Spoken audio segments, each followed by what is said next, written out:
Now we will hear from our next speakers, Shailly Barnes and Jarvis Benson, two powerful leaders with the Kairos Center that lead up the policy work. And yeah, I'll just hand it over to you all.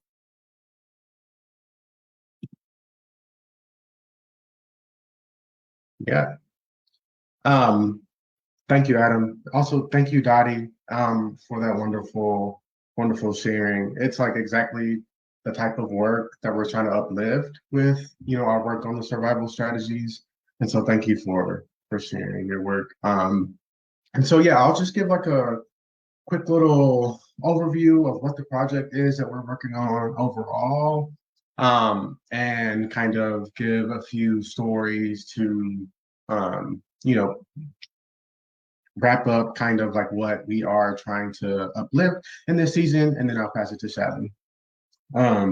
But kind of like in terms of context, last year we at the Kairos Center, we launched a survey where we wanted to map and identify how individuals and communities and organizations and congregations were meeting their own or others' material needs. And we're especially interested in what folks were doing during the early moments of the pandemic lockdowns, because of the ways that, during the pandemic, we know that communities across the country were pushed really into action. And so the survey that we did was an attempt to map this terrain and identify how folks were, kind of connecting with folks intentionally around these survival strategies and programs. And so from that survey, we felt like it was necessary to have a deeper understanding of the work that folks were doing. And so that leads to the current process, which we've been doing for the past few months. We're working to interview people and to get a better sense of the different programs that people developed or participated in during the pandemic. And so we're calling these survival strategies. We're anticipating that, one, folks scaled up existing programs that already were there. Two, they implemented new programs, new things were coming up. And then, we're expecting that some of these programs are still ongoing and evolving. And then, even if the programs that folks did aren't still around, there's still a lot of lessons that we can learn from the efforts that folks did in these very difficult times, as we anticipate going into even more difficult times moving forward. And so as like a big snapshot of who we've talked to, we've done at this point almost like 30 interviews. And the folks we've interviewed come from like all kinds of walks of life, like educational programs and farming initiatives, outreach centers, a lot of advocacy organizations. And so we're going to review these interviews for like, a kind of analysis, but we wanted to share some stories this month and today from some of the things that we found. And so one really powerful example of community resilience is the massive amount of like food security initiatives that Dottie spoke to, and that a lot of folks, started during the pandemic. One that I'll speak about is from Father Bernie Lindley from St. Timothy's Episcopal Church in Brookings, Oregon, who shared a really impactful story. And he said that when the pandemic began, the city asked his church and other churches in town to make their parking lots available for people living in their cars to prevent them from, potentially spreading COVID. And so alongside this effort, the church was also really involved in food service.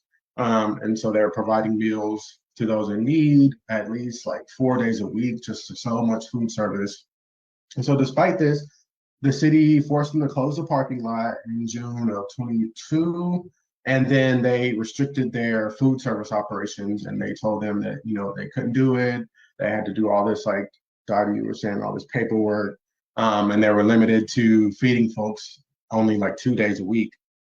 And so the church pushed back on this, and they argued that this violated their right to practice their religion. And they went through this whole defense with the city, and the church ended up receiving a favorable ruling, and they were allowed to continue this essential work. And so they were fighting the city to fill a gap that the city created themselves. And so we know how that goes. And so another similar story, I feel like comes from Max and the Philly Homeless Union that we spoke to a couple months ago. These folks have been providing really crucial support to homeless individuals in Philadelphia. For the past 2 years, the Philly Homeless Union has set up just outside the intake center for the Office of Homeless Services in Philly. Every Friday, they're out there offering coffee, oatmeal, snacks, and hand sanitizers, all kinds of stuff. And not just, this kind of physical sustenance, but just like a sense of community and care, just out there chatting and chilling. And Max talked about how during the pandemic, a COVID outbreak at a shelter led to the death of a resident. And this prompted the union to protest outside the home of the director of the homeless services. And so this kind of led to monthly meetings that they had with her, and they were advocating for improvements at the intake centers, which is usually the first point of contact for, an already, abysmal homeless services experience. And so one of their recommendations was replacing security guards with greeters. And basically every idea was shut down. The person said that the concerns of homeless people were not her concern. And so instead of talking with her any further, they just decided to set up outside the intake centers themselves and take on that role of greeter that they suggested. And so again, entirely volunteer-led, about 10 to 12 volunteers every week. And they start early in the morning and just stay all day, and just really unwavering commitment to their community in the face of non-action by the government. And so I just feel like, these stories are just like a small picture of the resilience and the innovation and work that communities did in addressing, survival strategies across the pandemic and even into now. And so, a common theme, is that they face resistance from the government authorities claiming that they were doing too much or just aren't, on their radar, but they kept pushing forward and filling in these gaps. And so just like one of the, few kind of pictures of the things that we found so far. And I will now turn it to Shailly to talk a little bit more about our analysis here.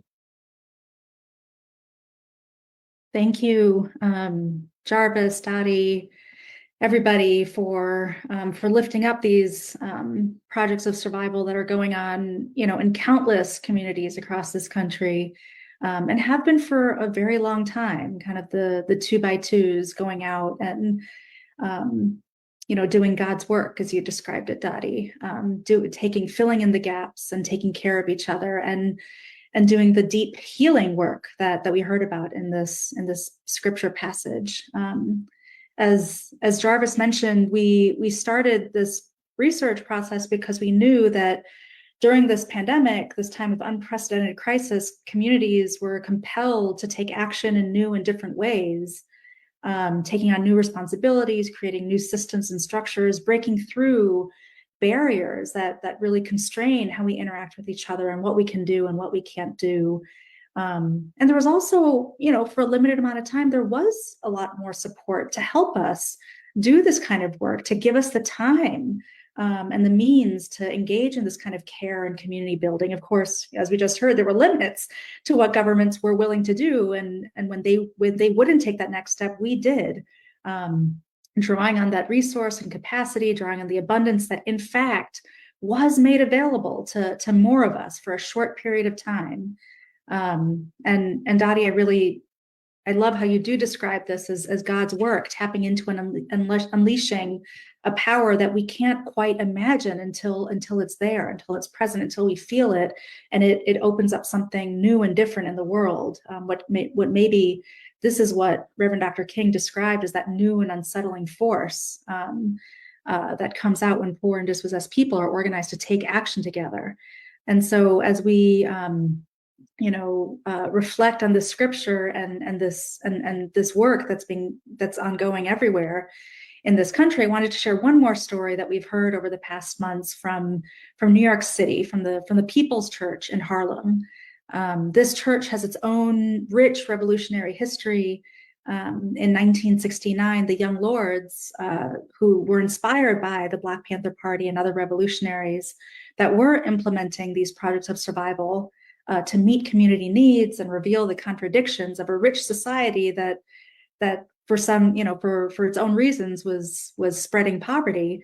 The young lords took over this church, and they took it over to provide free breakfast and clothing and shelter and childcare to its community. And some of these programs actually remained there for a very long time, even after that takeover ended.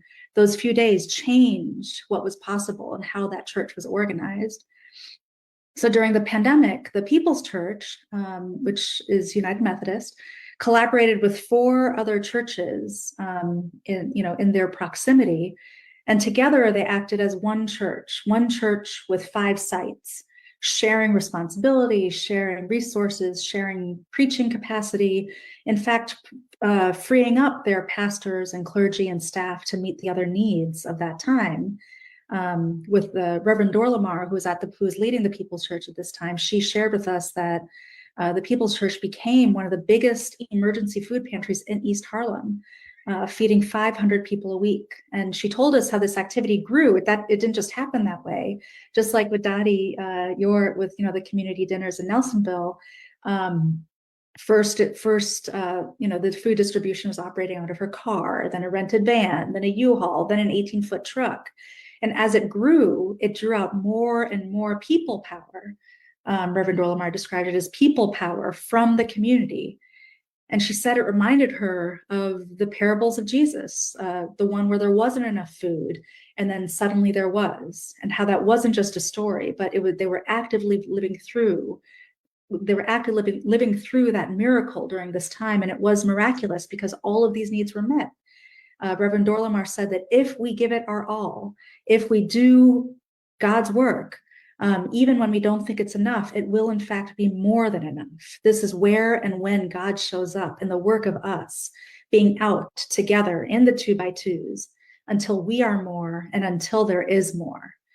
And so again, we cannot forget these experiences and lessons. They change what we think we can do, because they reveal that in what we are willing to do, we are also showing what is not being done, and yet what is possible to be done.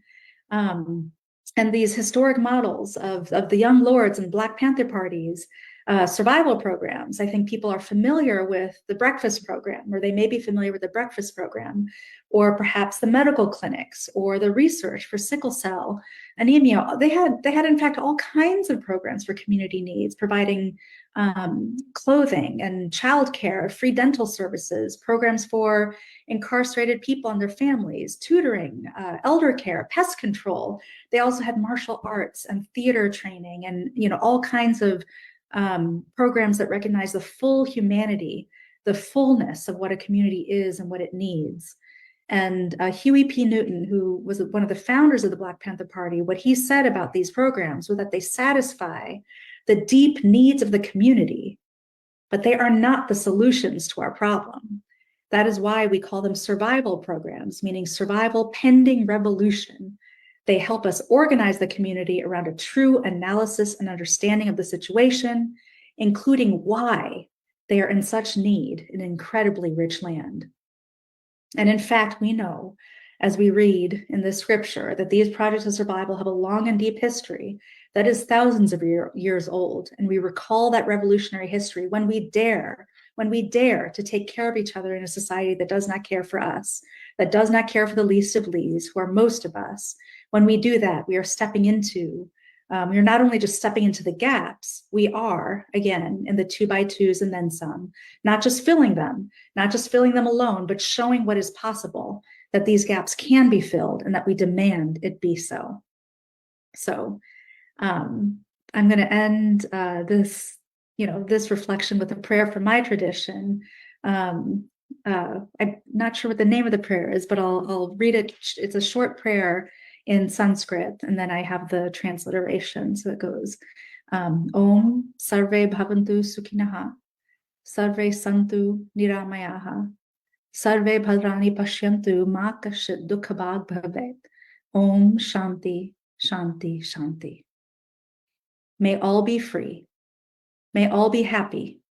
May all be free from disease. May all know that which is good, and may none suffer. Peace, peace, peace.